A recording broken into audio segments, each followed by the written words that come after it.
radon, c'est un gaz naturel qui vient du sol et qui peut s'accumuler dans les maisons. Il y en a partout. Le danger qu'il présente, il est lié à son accumulation potentielle dans les maisons et aux effets sur la santé qu'il peut provoquer lorsqu'on le respire. Et en particulier, puisqu'il s'agit d'un gaz qui est radioactif, il donne naissance à d'autres particules. Et c'est ces particules-là, plus spécifiquement, qui peuvent provoquer des problèmes pour notre santé. Alors, depuis 1987, le radon est qualifié de cancérogène certain pour l'homme par l'Organisation mondiale de la santé et le Centre international de recherche sur le cancer. Il serait responsable de 5 à 12% des décès par cancer du poumon en France, soit 1200 à 3000 décès chaque année. Alors, il est important de noter que le tabagisme est un cofacteur de risque important dans les cas d'apparition de pathologies en lien avec le radon. C'est un gaz inodore, incolore, donc très difficile de l'identifier en fait. Et le seul moyen d'observer qu'il y a du radon, c'est avec des équipements de mesure, des appareils de mesure. C'est un descendant de l'uranium et donc on le trouve majoritairement dans des roches primaires, plutôt des roches volcaniques, donc les massifs montagneux. Sur le territoire du Grand Est, il y a 322 communes qui sont identifiées.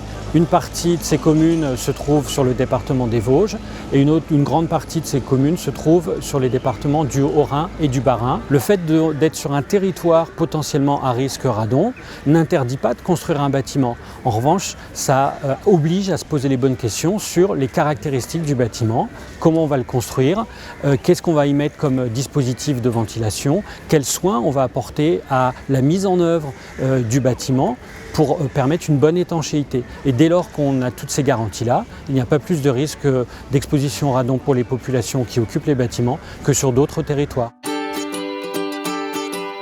La politique de prévention des risques associés au radon repose sur des actions qui vont être mises en œuvre en fonction des seuils atteints par la concentration de radon dans l'air du bâtiment.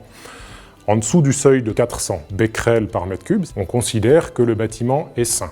Au-delà de 400, des actions correctives sont nécessaires qui vont reposer en premier lieu sur la ventilation du bâtiment, donc la gestion courante du bâtiment. Si ces actions ne sont pas suffisantes ou si la mesure révèle des concentrations supérieures à 1000 becquerels par mètre cube, on va considérer dans ce cas que des actions de remédiation sont nécessaires. Donc la remédiation, c'est intervenir par des chantiers sur la configuration du bâtiment pour limiter l'arrivée du radon depuis le sol vers l'intérieur du bâtiment.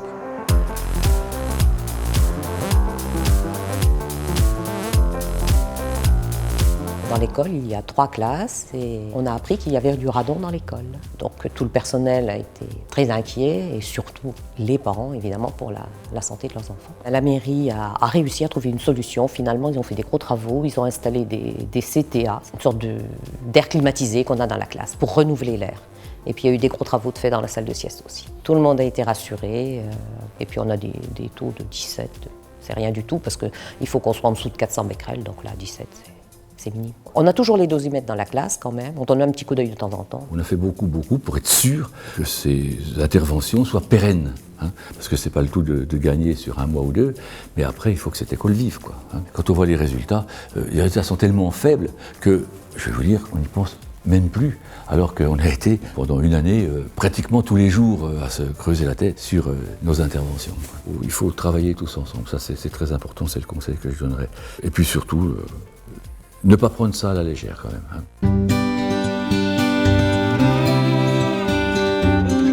Avec l'Agence régionale de santé et Atmo, l'idée est de construire finalement une chaîne de prise en compte et une articulation pour pouvoir décider ensemble. Parce qu'en fait, une des difficultés aujourd'hui, l'exposition des populations au radon, c'est qu'il existe des réglementations, mais qu'elles sont aujourd'hui sous des autorités selon les séquences différentes sans que le lien soit opérant. Et l'objectif d'Atmo, aux côtés de l'ARS, de l'Agence régionale de santé, c'est de faire en sorte que lorsque l'on s'aperçoit qu'il y a une pollution, jusqu'au traitement, il faut assurer finalement la continuité de la décision et notamment mettre en place des mesures qui permettent de prévenir puis de remédier. Voilà. Et aujourd'hui, cette continuité dans l'appréhension et dans la décision, elle n'est pas assurée, ce qui veut dire que finalement, alors que des dispositifs existent, on n'arrive pas à les mettre en œuvre.